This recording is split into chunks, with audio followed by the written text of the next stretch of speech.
عورتوں کے کان صرف جھمکے پہننے کے لیے ہوتے ہیں کیونکہ سنتی تو وہ کسی کی بھی نہیں ہے۔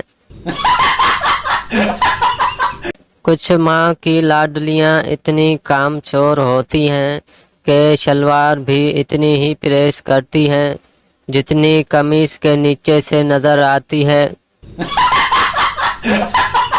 پھوپھیاں بڑی چالاک ہوتی ہیں، مجھے شادی کرانے کا لالچ دے کر پوری 2 اوجریاں صاف کرا لی، پھر بعد میں کہتی ہیں کیسا لگا میرا مذاق۔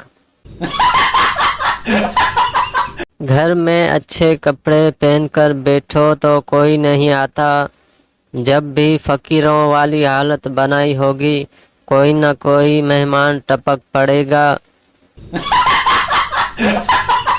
اگر گھر میں کسی کا نیا موبائل آ جائے تو باقی لوگوں کا موبائل بلا وجہ ہی اٹک اٹک کے چلنے لگ جاتا ہے۔